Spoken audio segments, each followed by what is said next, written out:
Olá, vamos falar de fantasmas e assombrações? Eu que nasci em Belém do Pará, cresci habituada a ouvir histórias de lendas urbanas, visagens e assombrações que transitam pelo imaginário da população da capital paraense. Boa noite, Senhor. Quero que me leve pelos principais pontos turísticos da cidade. Este, com certeza, é um pedido que alguns dos taxistas de Belém já receberam inúmeras vezes. Mas se isso aconteceu com você em um 19 de abril, e se você é daqueles que tem medo do sobrenatural, é bom começar a rezar. O fato é que uma das histórias mais conhecidas de Belém diz respeito à noite em que uma passageira acenou para um táxi. O cenário, o cemitério Santa Isabel, em Belém do Pará. Me assiste aí, que hoje eu vou te contar essa história de arrepiar da minha capital paraense. Dia 19 de abril de 1915, nasce em Belém do Pará Josefina Conte, uma jovem de origem italiana da alta sociedade de Belém, que faleceu aos 16 anos de idade em 16 de agosto de 1931, vítima de tuberculose. Segundo a crença popular belenense, Josefina adorava passear de carro e recebia a cada aniversário um passeio de carro do seu pai pela cidade de Belém. Para entender melhor a história de Josefina Conte, o sobrinho de Josefina, o empresário paraense Jorge Conte, em entrevista ao G1, diz que relatos sobre a jovem transitam entre as gerações da família. Disse Jorge: essa minha tia era magrinha, tipo italianinha. Eu não cheguei a conviver com ela, mas olhava as fotos e minha tia contava muito da irmã dela. Como ela era, aquela coisinha angelical. Segundo Jorge, antes de morrer, Josefina começou a apresentar sinais de magreza excessiva e teve que ficar internada em isolamento no hospital com suspeita de tuberculose. Um diagnóstico que hoje é questionado pela família. Continua Jorge. O meu tio, que se formou em medicina, achava que ela teve, na verdade, um linfoma, mas os médicos achavam, naquela época que não tinha recursos, que se tratava de tuberculose. E quando eram casos de tuberculose, eles isolavam a pessoa. Era uma doença tão grave, tão contagiosa, que ela, coitada, uma menina tão linda, foi para o hospital e ficou isolada dos 15 para os 16 anos de idade. Para entrar no quarto, tinha que passar álcool na maçaneta e somente as enfermeiras e os médicos entravam. A história conta que Josefina, mesmo depois de morta, sempre volta ao mundo dos vivos para passear de táxi pela cidade no dia do seu aniversário. Os trajetos variam: Largo da Sé, Porto do Sal, Arsenal da Marinha, além de outros pontos turísticos da cidade.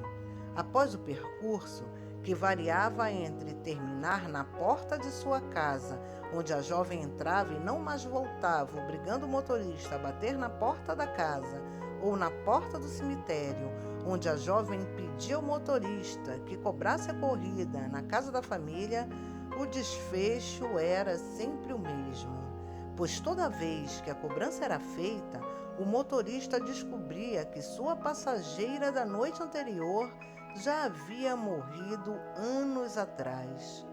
Muitas histórias ligadas a outros taxistas e trajetos também circulam pela capital paraense, porém não passam de especulações, já que a família Conte confirma apenas um único acontecimento como este. A família estava almoçando quando um chofer de táxi bateu a porta para cobrar uma corrida.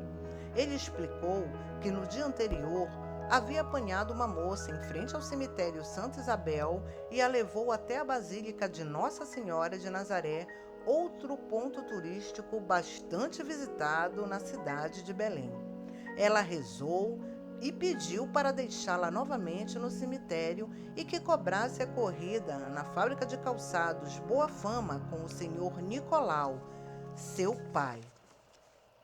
Quando o motorista descreveu a passageira para a família chegou a pensar que uma das irmãs de Josefina tivesse ido ao cemitério e não houvesse pago a corrida ao taxista. O motorista ficou olhando para dentro da casa e apontou para um quadro, dizendo: é aquela moça que ontem esteve no meu táxi. A família ficou em choque e informou que aquela moça do quadro já havia morrido há anos. Pelo depoimento do chofer de táxi à família, foi exatamente deste modo que o caso aconteceu. A moça deu sinal para o táxi e o carro parou. Sem cerimônias, a moça entrou no veículo pedindo ao motorista que a levasse a todos os lugares que mais lhe agradavam, inclusive a Basílica de Nossa Senhora de Nazaré. Depois disso, despediu-se entregando um endereço para que ele cobrasse a corrida. Josefina residia com a família na rua Gaspar Viana, número 124, conforme mostra o cartaz da fábrica de calçados que a família possuía. Um prédio elegantíssimo, de 2 andares e que já não existe mais, onde a fábrica Boa Fama funcionava no 1º andar e a família residia no 2º andar. O interessante é que, de lenda urbana, Josefina Conte foi alçada ao status de santa popular. Dezenas de pessoas homenageiam o túmulo de Josefina Conte com velas, flores e placas de mármore que fazem referência a bênçãos alcançadas por intermédio da jovem moça falecida. No dia de finados, o túmulo de Josefina Conte é um dos mais procurados no cemitério Santa Isabel. As visitas ao túmulo de Josefina começaram na década de 40. E a família sempre diz que não se incomoda com as histórias sobre a jovem e pede apenas que tomem cuidado com a sepultura, que adquiriu um tom mais escuro por conta de tantas velas deixadas pelos promesseiros. A lenda foi popularizada também pelo escritor Valcir Monteiro, que estuda o folclore de Belém há mais de 40 anos. Foi ele quem publicou no livro Visagens e Assombrações de Belém, de 1972, o primeiro registro escrito da história da moça do táxi. Agora me conta aí, e se você fosse um taxista trabalhador da noite, apanharia uma corrida em frente ao cemitério Santa Isabel em um 19 de abril? Deixa aí nos comentários que eu quero saber.